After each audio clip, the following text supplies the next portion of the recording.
Всем доброй ночи, друзья мои. У нас пока слышны салюты, хотя я считаю, что могли бы в этом году немного поскромнее себя вести. Все-таки очень много погибших ребят. И как-то можно уважать скорбь и горе родителей. Но что делать? Не все люди разумные, не у всех есть воспитание и понимание того, что происходит, увы. Я решила предсказание России снять на фоне вот этого домика нашего детства. Мое детство прошло в Грузии, но юность, молодость, зрелость – это все прошло в России. Юность – это все-таки продолжение детства. И я смело могу сказать, что мое детство тоже прошло вот в таком вот деревенском домике. Почему я выставила эту красоту? Потому что это образ русского села. И большинство селений, деревень в России, в принципе, вот похожи. Очень живая такая модель, картина. Итак, начинаем. Общий прогноз о характере года я уже сделала, поэтому не буду повторяться. Сейчас снимаю именно предсказания о России. Потом, скорее всего, сниму по регионам, после о странах СНГ, Европы, Америки, Азии и так далее. Прошу под роликом заказы не писать. А скажите вот это, а скажите вот купить мне дом в этом году или нет. Я не ваша личная гадалка, я вообще не гадалка. Начнем. Сейчас скажу все, что мне приходит, все, что я вижу. Позже некоторые моменты проясним, объясню. То, что не досказала, добавлю. Первое. Поскольку волк – это священное животное, священный зверь, который часто сопровождает бога Велеса, то, следовательно, год леса. Лес не обижайте. Люди, которые будут свинячить в лесу, люди, которые уже в этом году будут безмерно бить зверя, охотиться без нужды, чрезмерно много, губить живую природу и живой лес. Эти люди пусть остерегаются, потому что за загубленные леса и загубленных зверей будет очень страшный ответ. Это касается и чиновников, которые тайком продают лес, тайком отдают на вырубку. У нас очень большое воровство леса. В этом году лес вам отомстит за это. Имейте в виду. Дальше.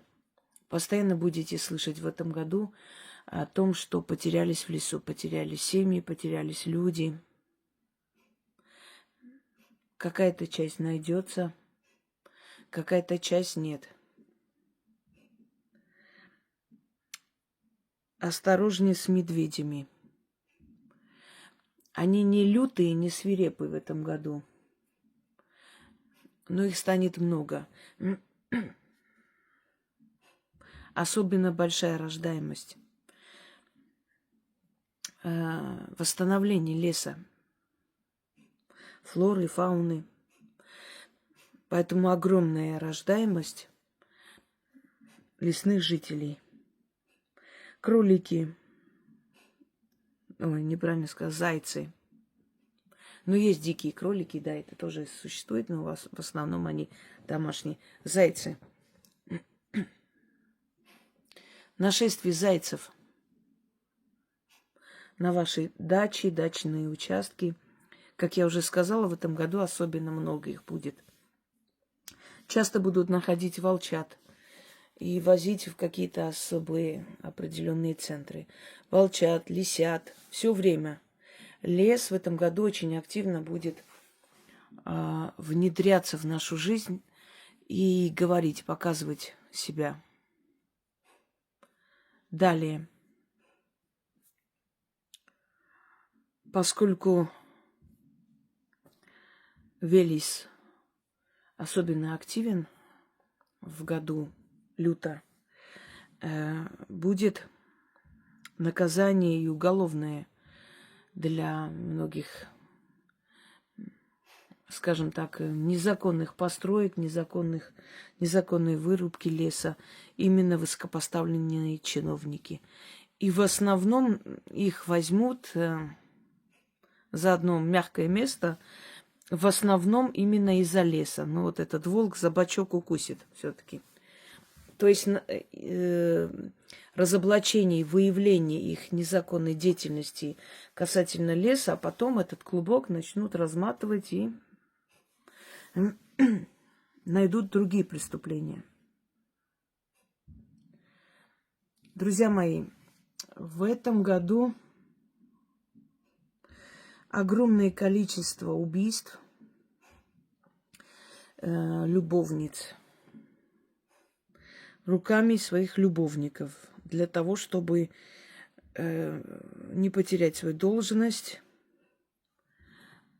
То есть это прокуроры, это депутаты, сенаторы, ну, в общем, известные люди. Далее. Покушение на жизнь людей в погонах. Начиная от полицейских, младших чинов, заканчивая прокурорами. Будьте очень осторожны. Следователи, прокуроры. Год такой неблагоприятный для вас очень. Различные, абсолютно различные, скажем так, причины этому. Начиная от бандитских разборок, заканчивая какими-то тайными делами, в которых вы были замешаны, дабы закрыть концы в воду. Будет вот много покушений, некоторые закончатся трагично. Немного скатываемся в 90-е. Немножечко. Немного очень сильно. Поскольку послевоенный период всегда такой, криминальный. Во-первых, очень много людей с нарушенной психикой иногда встречаются или возвращаются. Люди, которые были освобождены и прошли боевые действия, получили шанс начать новую жизнь. Многие воспользуются этим шансом, создадут семьи, значит, родят детей и начнут нормальную человеческую жизнь. Многие. Однако определенный процент, конечно, продолжит свою криминальную жизнь и на улицах разборки и прочие часто будут встречаться. Вот этот градус ненависти настолько поднимется и будет зашкаливать. Вы знаете, у нас есть такая особенность. Мы к нацизму, национализму, в общем, относимся как к собаке. То пинаем в будке, то, когда надо, отпускаем на волю и травим на кого-нибудь. Понимаете? Вот в чем дело. Мы та страна, которая, в принципе, вот судьбой предназначено нашей стране бороться с фашизмом. Что такое фашизм? Это уничтожение себе подобного. Ой, неправильно сказала. Но себе подобного как человека, да, того, кто на тебя не похож. Все. Остальное объяснение это уже ни о чем. Уничтожение, ненависть к тому, кто на тебя не похож. Все. Не похож языком, не похож внешностью, не похож религией, не похож менталитетом. Он не похож на тебя. А значит, он кандидат на уничтожение. Вот это и есть доктрина фашизма. И мы с этим боремся, собственно говоря. Это и есть предназначение нашей страны бороться с этим злом. Но время от времени это зло, оно начинает рождаться в недрах страны. Не без участия, не без помощи, конечно, силы извне, но в любом случае. Итак, болезнь крупнорогатого скота. Уже было сказано, от кормов. Поздно поймут, будет поздно. Очень много смертей депутатов и уголовные дела на них. Вплоть до губернаторов. Верховный главнокомандующий, будучи заняты войной, дал им волю чрезмерную. Однако ему очень не нравится волнение, которые могут привести к каким-то народным, скажем так, волнам недоверия. И ему это очень не нравится, народные волнения. А многие языкастые люди, которые не отвечают за сказанные слова, очень любят баламутить, знаете, вот очень любят мутить воду и очень любят постоянно создавать такие, скажем, волны недовольства народа, раскачивать лодку. В какой-то момент начнется чистка, как в 1937-м. Придет новая партия. Внутри России борются две силы. Одна часть борется против президентской власти, другая часть за него. Мы это не видим, но закулисная борьба идет, и это факты, это реальность. И они будут делать все для того, чтобы настраивать народ против власти. Они успешно это делают. И все эти нелепые запреты, и все эти нелепые заявления, и все эти запугивания, они намеренно выталкивают молодежь, намеренно выталкивают работоспособный народ из России. И они сидят в Сенате, они сидят в парламенте, они везде есть. Их огромное количество. Эти люди намеренно губят и культуру, и ценности. Когда мы говорим, что вот гасят русскую культуру и прочее, друзья мои, ее гасят изнутри. Никто извне не сможет нам указывать, как быть и что делать. Но когда постепенно с репертуара театра снимается патриотическая пьеса и ставят пьесу, где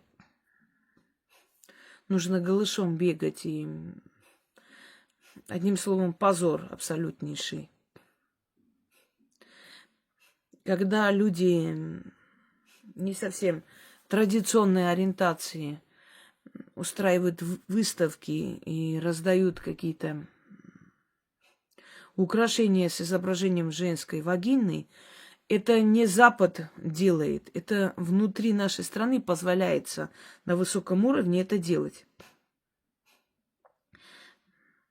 Когда мы говорим о запретах, постоянные запреты западные, вы заходите в контакты, там помойка просто, канализация. Более грязного сайта, я думаю, что нет. А это российский сайт. И там есть и фашистские группы, и нацистские, и абсолютно ненависть, и все, что угодно там есть, но почему-то там не отслеживают, почему-то все время ищут след где-то там на Западе, западные какие-то мессенджеры, которые всего лишь для общения между людьми. Но когда вы заходите в контакты, да, вы эту помойку, когда видите, одноклассники и прочее, кто-то на высоком уровне это допускает. Закрывает глаза, смотрит сквозь пальцы, делает вид, что не видит. Почему? Потому что это нужно и выгодно. И это есть, и это будет усиливаться и усиливаться абсолютная ненависть и столкновение между народами. Это нужно. Нужно определенным силам, и они этого добиваются, они не жалеют для этого ни сил, ни возможностей, ни денег, ничего. И поскольку власть, она занята войной, это всегда так.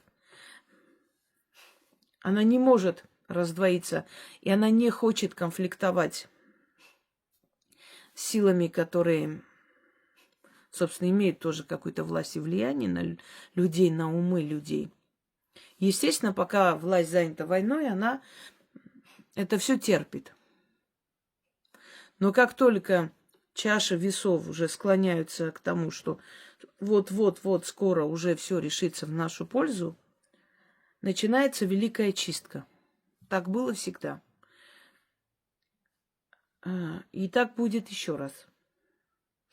Значит, в России аресты лидеров определенных больших партий, запреты больших партий, которые сейчас есть и свободно разгуливают, и они существуют, их будут запрещать.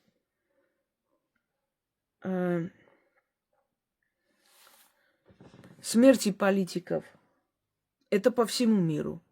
В России в том числе. Значит, арест одного генерала где-то в Тульской области, где-то там.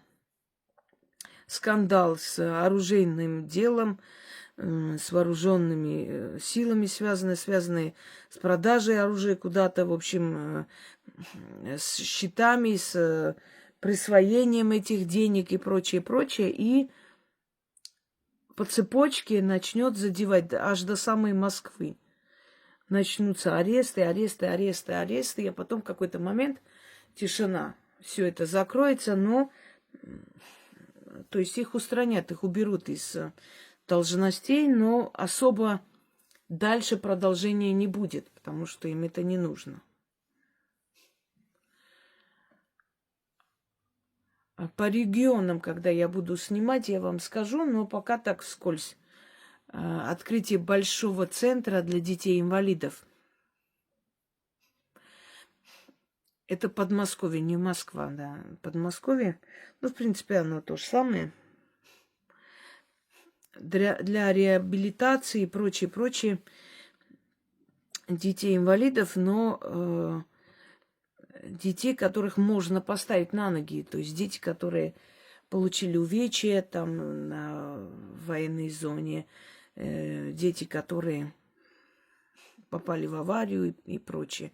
То есть дети не с рождения, а дети, которые стали, искалечились вследствие каких-то катастроф и трагедий. Вот этот центр потом очень долгие годы будет служить народу, и даже с других стран будут приезжать. Это оборудование и прочее, оно уже к этому идет, но пока об этом как-то умалчивают, не говорят. Далее. Пересмотр по поводу выплаты компенсации семьям погибших, потому что очень много стало махинаций, очень много стало...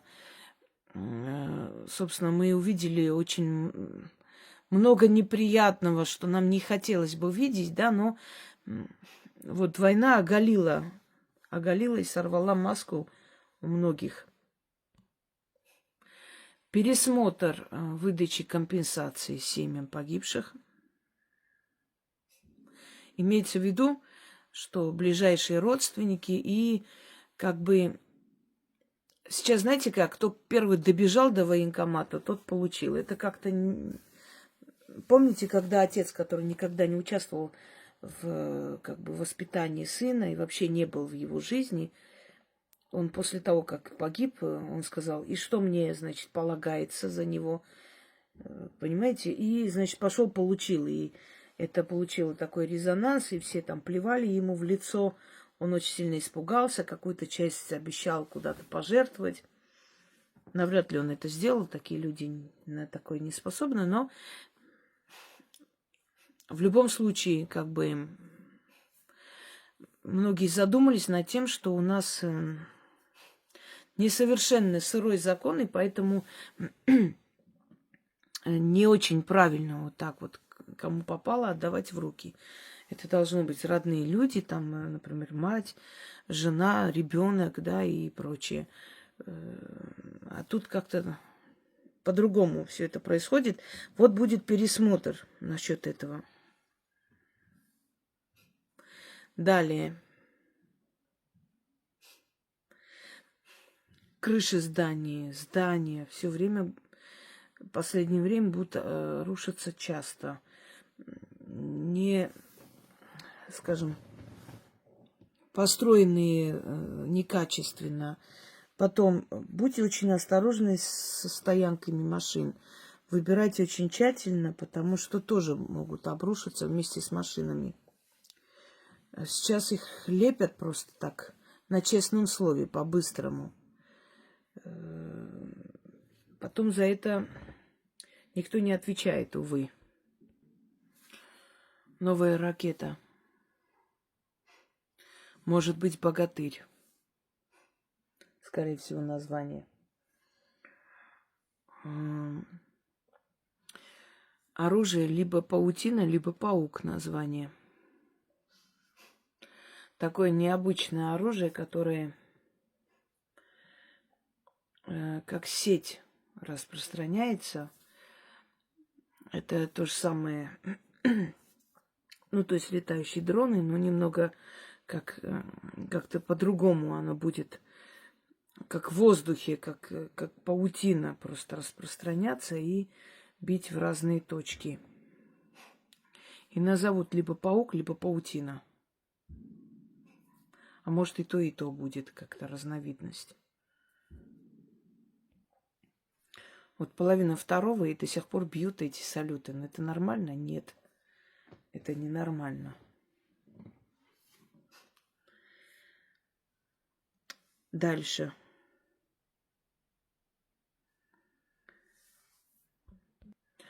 Повторю еще раз о том, что старые люди в опасности именно от рук своих детей. Ну, первую часть предсказаний вы смотрели, я думаю, еще раз говорить не стоит.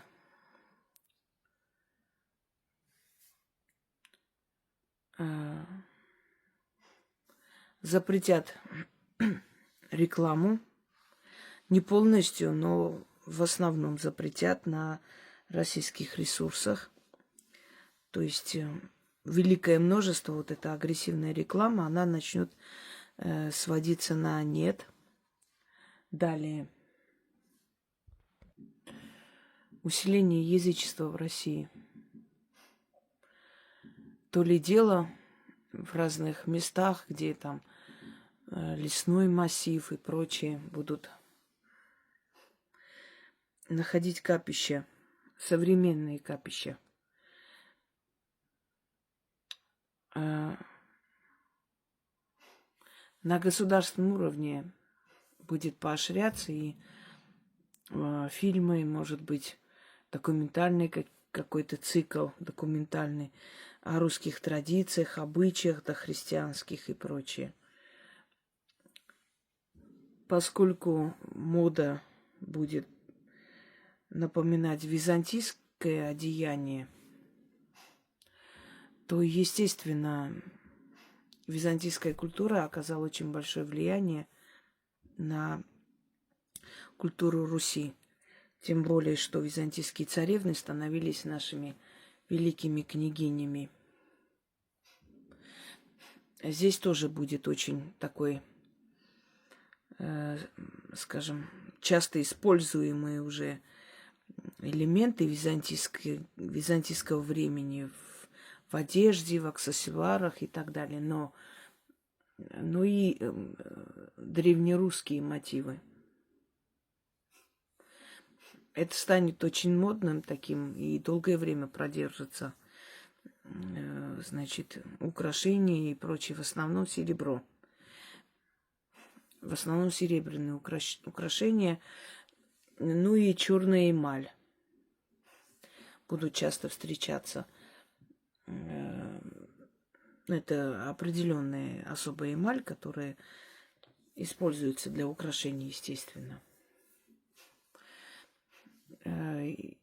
Именно не слоновая кость, но имитация слоновой кости часто.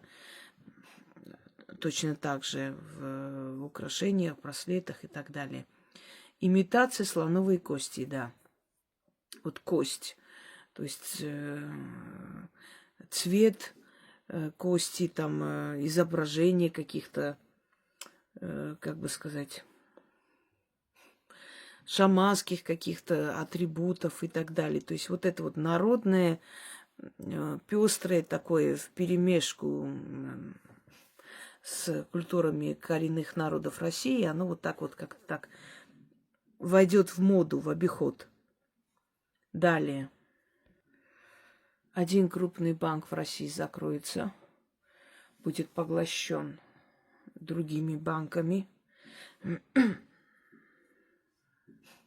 Достаточно крупный такой банк. Он как бы будет расформирован, но вкладчики могут сильно не переживать, потому что это будет такое взаимопоглощение другими банками. Вообще очень много сейчас начнется взаимопоглощений, когда большие концерны будут закупать более мелкие, то есть мелких, имущество мелких концернов, присоединять себе.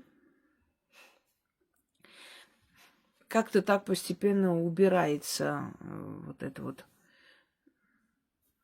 мелкая торговля и прочее, прочее. Это не есть, конечно, хорошо, потому как повышаются налоги,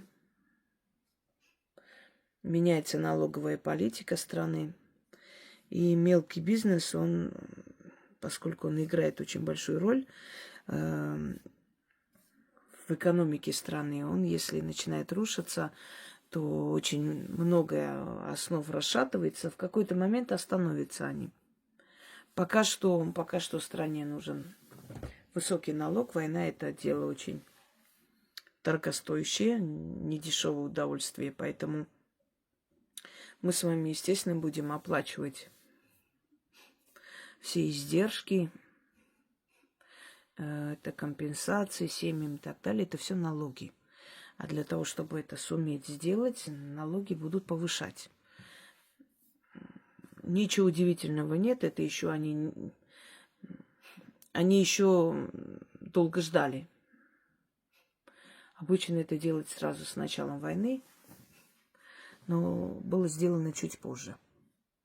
Не настолько страшно, как пытаются это представить, конечно, но в любом случае. Что касается интернета, я не вижу отключения интернета и прочее. Это делается больше для устрашения, для того, чтобы перешли на отечественные ресурсы и прочее, которые недоработаны, к сожалению, абсолютно, поскольку огромные миллиарды, которые были потрачены там, нужно как-то отчитываться. Ну вот отчитались, подсунули нам что-то сырое, и мы должны радоваться.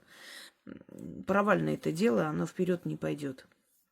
Будут, конечно, ограничения, будут мешать всячески, люди будут это обходить со всех сторон. Но, как бы там ни было, вот такого глобального отключения и прочее не будет, потому как они сами себе в ногу не будут стрелять. Итак, продолжим с вами. На юге нашествие саранчи. Особо много они не успеют уничтожить, но нашествие будет, но быстро это все урегулируется. Из ниоткуда какие-то прям красные саранча. Удивительно. В один момент это произойдет, но очень быстро уйдут в никуда.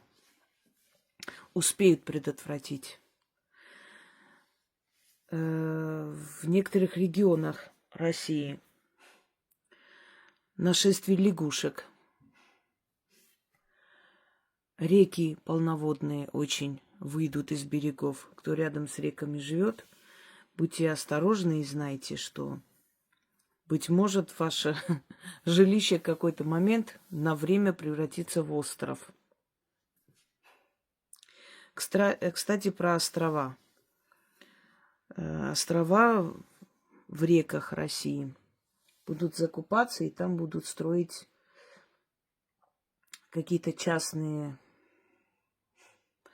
может быть, оздоровительные центры, может быть, какие-то клиники. Вот именно острова почему-то будут так популярны. Год будет очень урожайный. Правда, дождливый, но очень урожайный. Буйство просто растений, деревьев. Зеленый год, я бы сказала. Далее. Но агрессивный год имеется в виду касаемо школ. С одной стороны, реформы, защищающие учителей. С другой стороны, нападения с ножами, с различными нехорошими вещами, не буду произносить. Дети будут нападать на учителей, на детей в школах. Постоянные нападения. Берегите маленьких детей, самых маленьких, малышей. Частые падения. С окон, в торговых центрах. Год волка, не забывайте, волк нападает не на ту овцу, которой не повезло, а на ту, которая слабая. Не проявляйте слабости, будьте очень бдительны в этом году. С другой стороны, год больших возможностей, не вкладывая ничего, но вкладывая свой талант, свои умения, уже об этом было сказано, получить большие результаты. Очень возможно. К сожалению, больших реформ и каких-то там нововведений, как было в прошлом году, особо много не ждите. Сейчас власти не до нас. Сейчас идет внутренняя борьба, тем более перед выборами. Очень большая борьба между собой. Очень много арестов, именно касаемо политиков, журналистов, да, закрытие каких-то газет, редакций, каких-то каналов. Вот, идет внутренняя борьба, очень сильная. В России всегда были западники и славянофилы.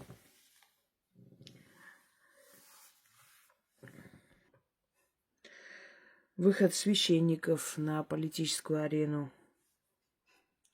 Это не будет нравиться властям.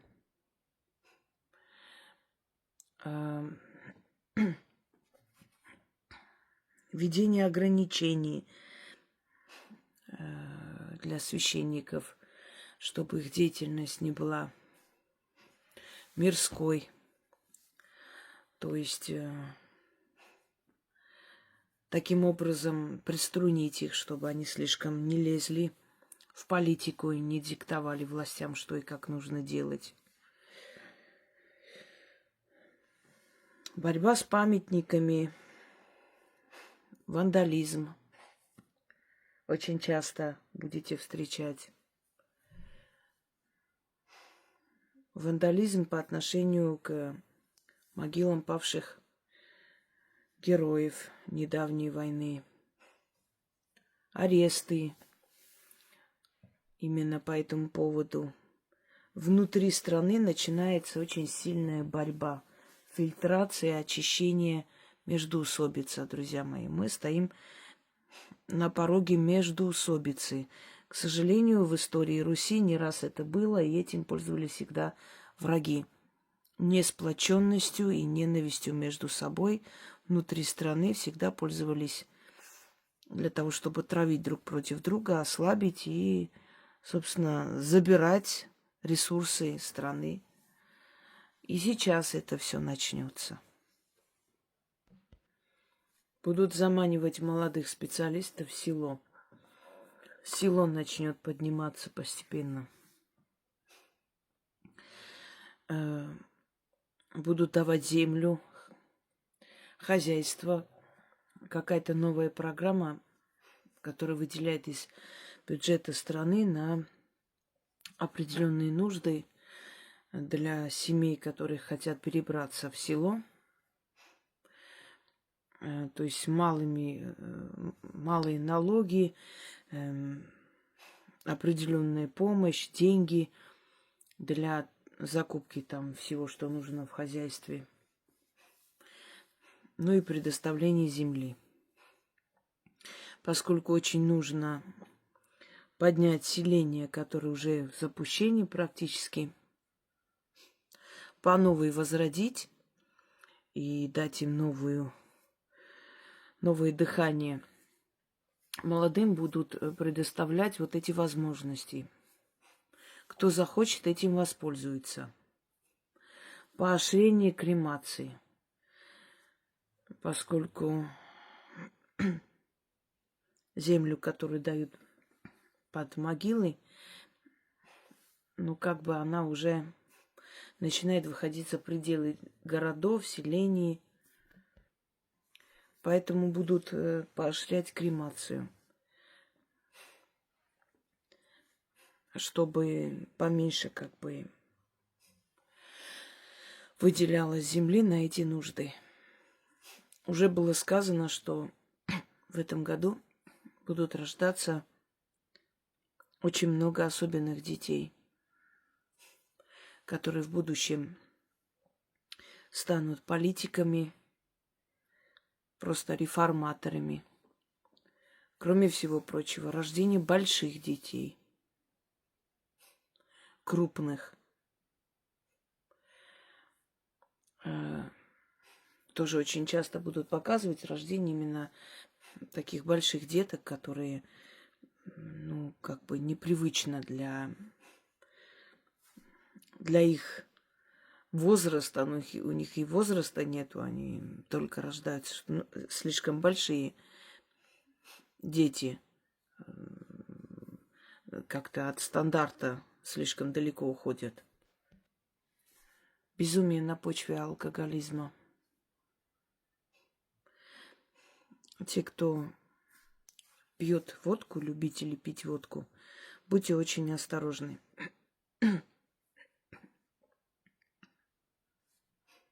Много отравлений от водки. Кроме всего прочего, очень поздно это поймут и выявят. Какая-то паленая водка, паленый спирт выйдет на рынок, после чего у людей начнет съезжать крыша. После, практически после соли, как обычно бывает. Когда что-то там мерещится, когда прыгают с окна и прочее. Тут пострашнее нападение на своих детей с топорами, потому что им померещилось, что там черти какие-то прыгают и чудовища.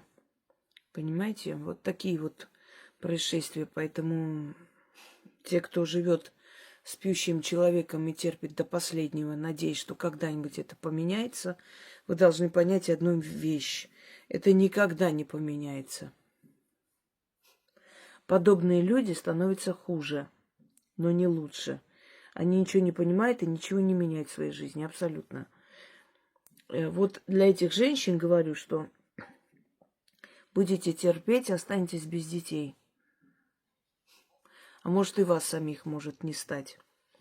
Учтите этот факт. Вот эта паленая водка, она приведет в безумие многих мужчин в течение года. В этом году власти будет не до нас. Власть борется за себя внутри страны. Разделенные на кланы. Создадут еще одно министерство или какую-то новую службу, которая, по идее, должна контролировать губернаторов и прочее, прочее. Ну, как всегда, со временем эта новая служба начнет сама лезть в коррупцию, коррупционные схемы, и после чего будет упразднена, закрыта. Но ее создадут. Помните, я говорила, что придут люди молодые, которые создадут партию и назовут новые люди. Когда они действительно пришли, так и назвали. Так вот, эти новые люди постепенно закроются. Они тоже погрязли в этой коррупции. К большому сожалению, по-моему, Салтыков-Щедрин сказал, если меня разбудят через 100 лет и спросят, что в России происходит, я скажу, пьют и воруют. Вот, увы, он был прав. Все, кто приходит с благородной целью, со временем они как бы лезут не в те дебри, и что приводит к краху. В этом году, да, властям не до вас, вообще не до нас. У властей есть свой внутренний конфликт, и под предлогом коррупции и прочее, очень многие сядут. Власть имущие. Многие депутаты, которые хорохорятся, которые часто любят выставлять себя на показ, там что-то там объявлять и говорить, они тоже должны знать, что очень может быть, что с ними тоже не будут церемониться. Одним словом, будут убирать все эти колоски, которые подняли голову слишком высоко. Когда царя Соломона спросили, как так получается, что все ему покорны и слушаются, какой-то посол какой-то страны, он его подвел к пшеничному полю и сказал, видишь, колоски все ровно стоят. А вот этот, указал он, а вот это чуть выше, оторвал голову и говорит, вот снова они ровно стоят. Так вот, товарищи, делающие необдуманные объявления какие-то, вот вы как тот колосок, которого сорвут, чтобы слишком высоко не прыгало.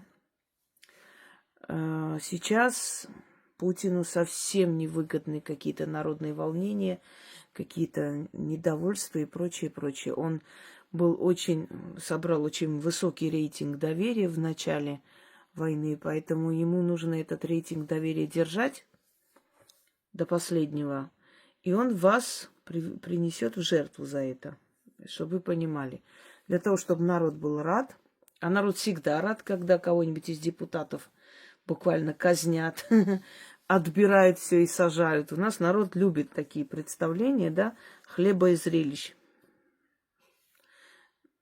Когда сначала допускается незаконные какие-то запреты, какая-то ересь, которая происходит, допускается, не трогают, а потом в какой-то момент приходит благородный рыцарь и говорит, я вас всех спасу от этих безумцев, которые вас достали. Начинает их сажать. И народ, конечно, счастлив, поскольку мы всегда знаем, что батюшка-царь хороший, а бояре плохие. Вот это у нас в крови было, есть и будет всегда. Бояре для нас плохие. Бояре мешают батюшке-царю быть добрым, хорошим и так далее. И бояр часто приносят в жертву для того, чтобы успокоить толпу. А толпа кровожадная, толпа любит кровь, любит расправу, да? Скорая на расправу и прочее. Вот этих товарищей, которые в эти годы очень часто выступали везде, на всех каналах, и что там несли, что могли. Вот эти товарищи, они будут убираться подальше от власти, и их лидерство передадут другим людям.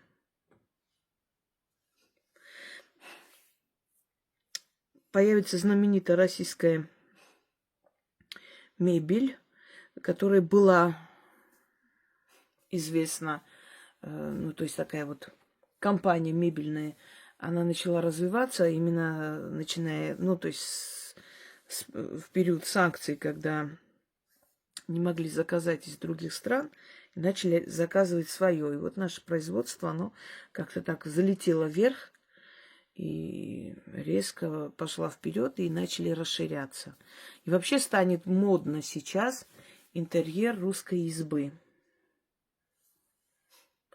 И многие блогеры, там, не знаю, кто там еще чего, известные, знаменитые, такие светские львицы, начнут покупать дома сельские и иногда там останавливаться и показывать такое хождение в народ. Нигилизм какой-то. Далее. Будут обсуждать о цензуре, которую нужно ввести на телевидении. Потому что мат-перемат, сериалы, фильмы о проститутках. Смотришь, одни там свекрови какие-то, одни уборщицы, которые резко стали профессорами. Прям индийские фильмы курят на балконе, честное слово, прям смешно. Вот богатый миллиардер мечтает найти какую-то бедную сироту, на ней жениться. То какой-то грузинский миллиардер влюбился в Валентину, которая работала дворником. Вот эти вот сказки, которым пичкают детей. И дети начинают думать, что особо-то ничего не надо делать, не учиться, не как-то так развиваться. Вот вон там уборщица, и вот на ней там женился олигарх. Какая разница? Я тоже буду какой-то дурочкой такой уборщицей, и на мне тоже женится министр, и мы будем счастливы, умрем в один день. Друзья мои, это, понимаете, на фильмах и на прочем воспитывается поколение. Основное количество людей, они ведомые. И им кажется, что все, что там на телевизоре, как там, на телевидении показали, да, в телевизоре, так и есть. В газетах напечатали, значит, так и есть. Многие люди из периферии в России воспринимают жителей Москвы как полубогов. Вот если там кто-то в какой-то передаче засветился, это значит очень знаменитый, там, богатый, сильный человек. Ему можно верить, потому что, ну, на телевидении же просто так абы кого не приведут, правильно? Приведут. Просто люди там другие, понимаете? У них другой уклад жизни. Они не вникают в эти вопросы. Они эти дворцовые интриги Москвы, они не знают. И так было всегда. Есть определенная часть народа, которая больше ближе к земле, ближе к как бы первозданной цивилизации, к предкам, сохраняющие обычаи, обряды и прочее. Это в основном село. Село вот такое девственно нетронутое пока еще. И есть еще другая цивилизация, совершенно государство в государстве, это Москва. Это тот самый царский двор с этими интригами и кознями, и ядом и кинжалом, который для сельского жителя как-то, ну, непонятно, недосягаемо. И поэтому, естественно, то, что Москва показывает России, всей России, это считается как-то эталоном. И вот гуляй, шальная императрица, и вот кого мы показываем? Мы показываем эскортниц, какие они все ухоженные, красавицы. Мы ж не показываем обратную сторону, правда, что в 90-е кем были эти женщины, а сейчас торгуют семечками, сейчас многие спились. Кто-то попал в дурку, кто-то погиб, кто-то был застрелен вместе со своим любовником как свидетель. Ведь многие королевы красоты вместе со своими авторитетными любовниками из 90-х, бандитами, были убиты. И вот эта вот другая сторона, другая часть не показывается. Поэтому девочки наивные, думая, что Москва это такой вот, знаете ли, рай земной, стоит сюда приехать, кого-нибудь найти, какого-нибудь богача, и он в тебя влюбится, и он тут же на тебе женится, потому что ты красивая и так далее. Мы не развиваем поколение, и мы получим очень пустое, бесцельное, тупое поколение, что, собственно, к этому мы идем. Поэтому будут рассматривать, но, к сожалению, дальше рассмотрений, дальше возмущения, разговоров, каких-то шоу на эту тему дальше не пойдет.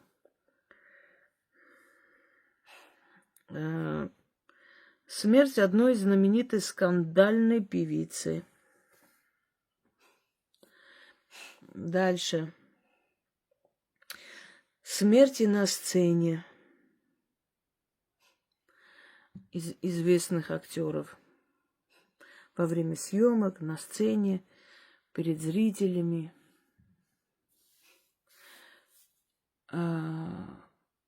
Рождение новых знаменитостей, которые...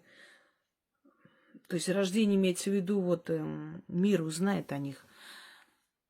Таланты из России, которые покорят потом последующие мировые сцены. Это сейчас мы в санкциях, это ж не вечно на самом деле. Европа начнет поворачиваться к нам лицом. Европа начинает... там бунт, очень высокая безработица. Там не есть хорошо, как некоторым кажется. Не рай земной. Европейские лидеры начинают тайком друг от друга, кто-то открыто, от безысходности уже, потому что у них такой уже упадок очень большой.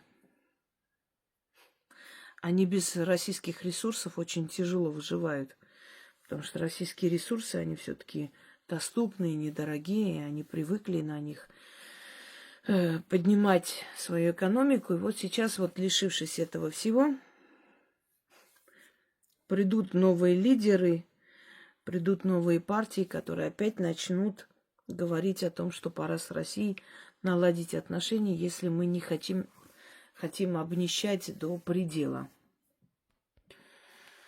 Почему говорю, что властям будет не до нас? Потому что у них внутри сейчас такая борьба идет и будет обостряться все больше и больше. И для того, чтобы устранить друг друга, убрать с арены, они будут применять все средства. Это и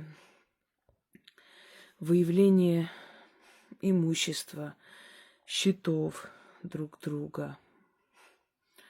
И как бы ни пытались принимать законы, обеспечивающие себе как можно больше привилегий и возможностей, в любом случае это не поможет.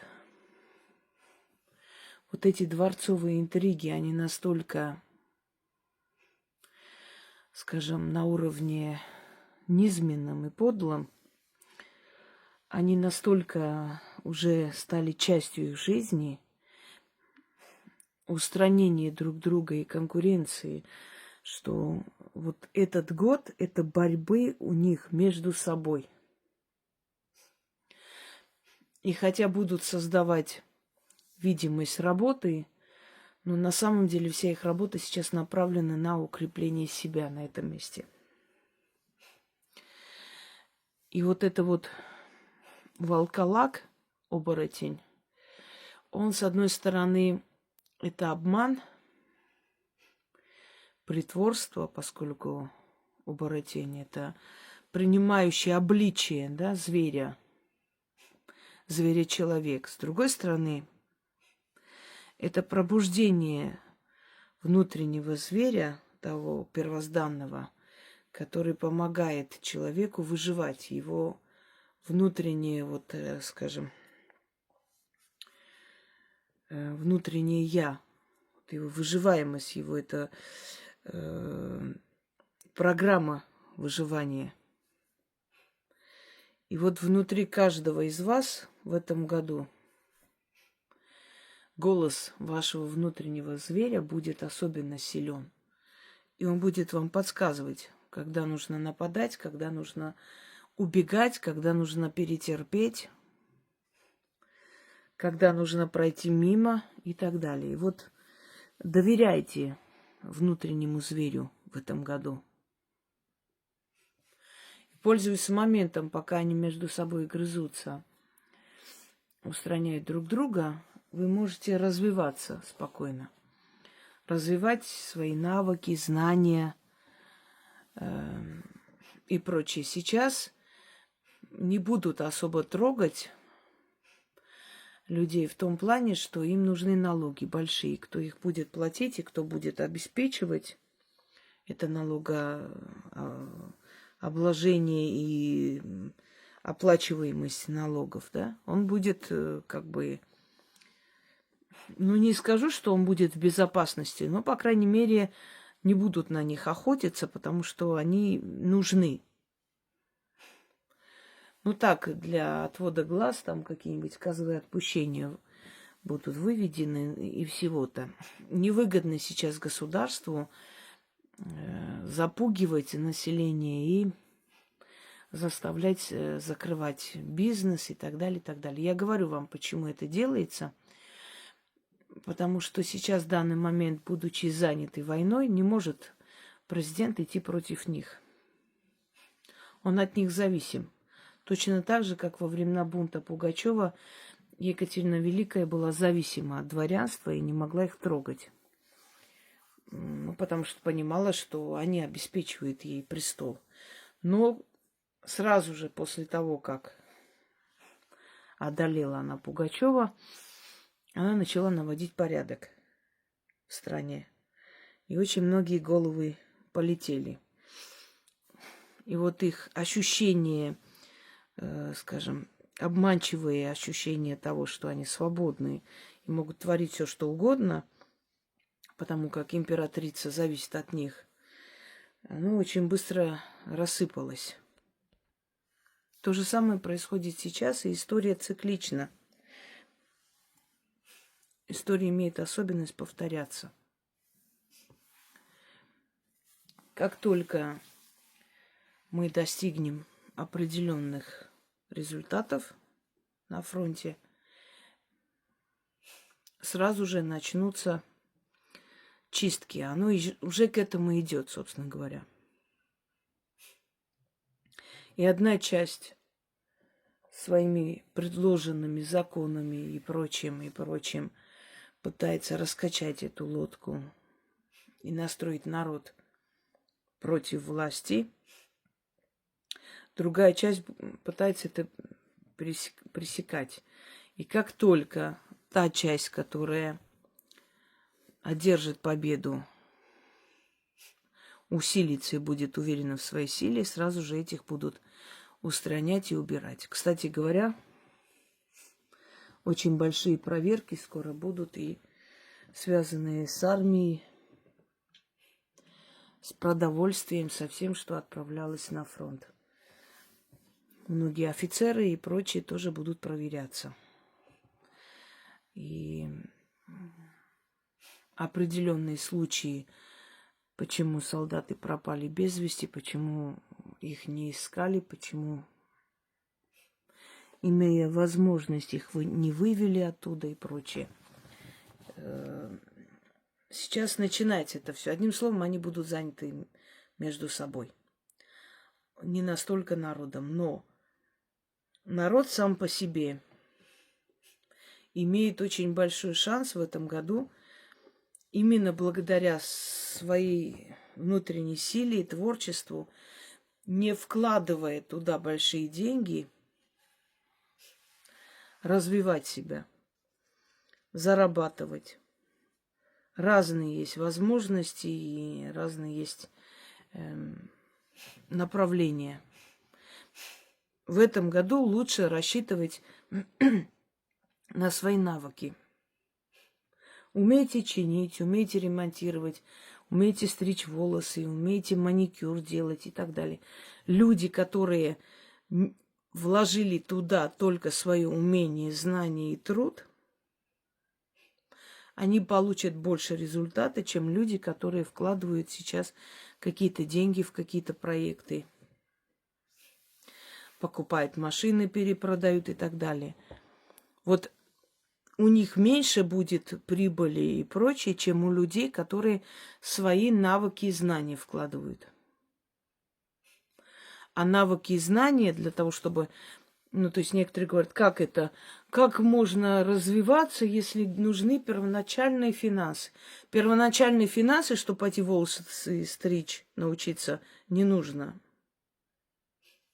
Чтобы массаж делать, первоначальные финансы не нужны. Нужны навыки и твои знания. Чтобы картины писать, финансы первоначальные большие не нужны. Нужно всего лишь купить материал.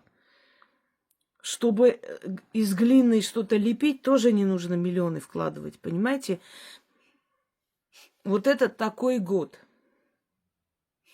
Если у вас были какие-то, скажем, проекты и прочее, вы не знали, надо ли вообще, стоит ли. Вот в этом году, пусть у вас не возникает никаких сомнений, в этом году именно те, скажем, направления, в которые не нужно вкладывать большие деньги, вообще деньги даже, будут развиваться больше, чем те, куда люди вложили финансы какие-то. Пожалуйста, вот перед вами вот этот красивый домик сделанный. Вот человек сделал, творческий человек. И вот купили. Я уверена, я не одна покупаю такую красоту. Это берут и школьные музеи для того, чтобы показать, какие там... Это я вот такой взяла, деревенский дом. А есть дома там, например, бояр, какие-то терема царские и так далее. Изготавливают люди, делают, создают. Как вы думаете, миллионы нужно вложить вот в это? Мне кажется, это материал самый дешевый, который можно купить, краску. Уже все зависит от рук, от творчества, от сознания, от знаний человека и прочее. Вот человек не вложил сюда миллионы, но начал вот создавать такие красивые домики деревенские. Одно удовольствие. Смотришь, такое реальное ощущение, как будто ты в селе находишься. Особенно, когда экран показывает на фоне звездного неба. Такое чувство, как будто село перед вами, вот маленькое мини-село. А бывают более такие красивые, необычные, скажем, работы. Большое вложение, как думаете? Большой риск. Она взяла огромный кредит, миллионы, и прогорела, или прогорит, или что-то случится? Нет. То есть то, что, как вам объяснить, если у вас были таланты писательские, начните развивать. Напишите книгу, отнесите в редакцию. И знайте, что этот год вам дает очень большой шанс эту книгу издать. Одним словом, в общем, я сказала, что возможно. Все навыки, все возможности интеллектуальные, там, всякое мастерство и так далее в этом году принесет вам большую прибыль. Это может быть началом вашего, вашей самозанятости изначально. А большие финансы вкладывать в этом году не надо. Никуда. Нет, ну покупки, квартиры, так, да, конечно, делайте, покупайте, естественно, тут ничего. Но будьте очень осторожны, этот год обмана. А вот касаемо вот поднятия себя как-то, будут развиваться внутри вас, будет вот этот голос, зов предков, понимаете? Если вам сказали, что вам надо идти получить второе образование высшее, делайте это. Не сомневайтесь, этот год вам будет подсказывать фундамент для будущих побед. Узнайте, где подстелить соломку, узнайте, где минусы и плюсы этого года. Абстрагируйтесь от всех. Неважно, у кого что происходит, вам, главное для вас, это чтобы вы, зная все сильные и слабые стороны этого года, использовали во благо для себя. Пока этого достаточно, я думаю. У меня очень много идет информации, но я отделяю слишком много. Зачем? Самое важное, что надо знать, будет вторая часть, это регионы. И там уже о каждом регионе отдельно. Что касается встречи хозяина года, ритуала, еще успеете, не переживайте. Потому что я подарю вам такой ритуал, который можно провести любой день, любое время, как только вы будете свободны. И не раз можно провести. Поэтому об этом можете не переживать. Очень надеюсь, что сегодня в течение дня у меня хватит силы и энергии это все вам подарить. Постепенно я в эти дни все это сниму, а вы весь год будете наблюдать, видеть, как все сбывается. Всем удачи!